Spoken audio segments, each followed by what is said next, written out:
Welcome to Sai Realtors. Dreams meet reality here. ఇది BT road. ఇట్లా స్ట్రైట్కి వెళ్తే ఒక 4 కిలోమీటర్స్లో మనకి మండలం వచ్చేస్తుంది. ఇట్లా స్ట్రైట్కి వెళ్ళిపోతే ఇక్కడ నుంచి మనకు 20 కిలోమీటర్స్లో జర్నీ వెళ్ళిపోతాం.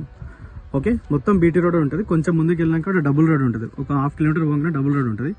ప్రాపర్టీ వచ్చేసి ఇది మనకు రోడ్ బిట్ ఆనుకొని ఉంటుంది. మనకి ల్యాండ్ మొత్తం 2 acres. ఇక్కడ నుండి ఆడ ముంగడ వేప చెట్టు కనిపిస్తుంది కదా, అక్కడ దాకా మొత్తం రోడ్ ఫేసింగ్. అక్కడ నుండి ఇక్కడ కార్ దాకా. ఓకే, రోడ్ ఫేసింగే ఫుల్ పెద్దగా ఉంటుంది, డెప్త్ తక్కువ ఉంటుంది. ఓకే, అక్కడ కనిపిస్తుంది కదా వరి పొలం, అది ఎండ్.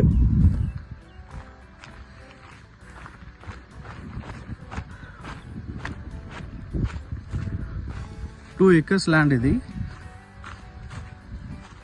అక్కడ ఎలక్ట్రిక్ పోల్ కనిపిస్తుంది కదా, ఎలక్ట్రిక్ పోల్ నుండి ఇట్లా స్ట్రైట్కి వెళ్ళిపోతే ఆడ పొలం, ఆ పొలం వద్దు. ఆ ఎలక్ట్రిక్ పోల్ నుండి ఈ ఎలక్ట్రిక్ పోల్ మన దగ్గర రాదు. ఇక్కడ రోడ్ ఉంది కదా, రోడ్ నుంచి ఇట్లా మనకి లెఫ్ట్ సైడ్ మళ్ళీ వరి పొలం. ఓకే, అక్కడ వరి పొలం కనిపిస్తుంది కదా, వాళ్ళు నడుచుకుంటూ పోతారు. అది ఇక్కడ నుండి ఇట్లా స్ట్రైట్గా డెడ్ ఎండ్ మనకి వరి పొలం వస్తుంది. ఇటు లెఫ్ట్ సైడ్ ఏమో మనకి రోడ్ వస్తుంది అది.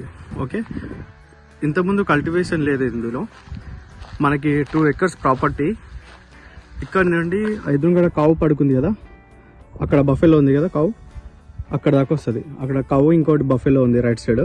ఆ 2 ఉన్నాయి కదా అక్కడ దాకా వస్తుంది మనకి ల్యాండ్, ఎలక్ట్రిక్ ముందు దాకా. సో ఇక్కడ నుంచి రోడ్ ఫేసింగ్ చెట్లు మొలిచింది, క్లీన్ చేసుకోవాలి. ఇదంతా మనకి రోడ్ ఫేసింగ్ వస్తుంది. మొత్తం బ్లాక్ టాప్ రోడ్ ఫేసింగ్ తోటి 2 acres ఉంటుంది ల్యాండ్. మనకి జంగం నుండి జస్ట్ 20 కిలోమీటర్లు, మండలం నుండి ఒక 4 kilometers ఉంటుంది. ఉస్నాబాద్ హైవే నుండి ఇక్కడికి ఒక 6 kilometers ఉంటుంది. ఇది ప్రాపర్టీ, క్లియర్ టైటిల్, డాక్యుమెంట్ మనకి భూభారతిలో చూపిస్తుంది. ఆన్లైన్ పాస్బుక్ ఉంది, ఫిజికల్ పాస్బుక్ ఉంది, రైతు బంధు పడుతుంది. ఇది ప్రాపర్టీ, ప్లెయిన్ ల్యాండ్ మొత్తము. రైట్ సైడ్ మొత్తం కల్టివేషన్స్ ఉంటాయి. ఓకే, ఇదంతా కల్టివేషన్ ఉన్న భూమి, దీన్ని ఆనుకొని ఇది ల్యాండ్. కొంచెం రైతుల దగ్గర ఉంది కాబట్టి కొంచెం ప్రైస్ నెగోషియబుల్ చేసి ఇస్తారు మనకి. ఎవరైనా 2 acres రోడ్ ఫేస్ కావాలన్న వాళ్ళు కాంటాక్ట్ అవ్వండి. ఇది ప్రాపర్టీ.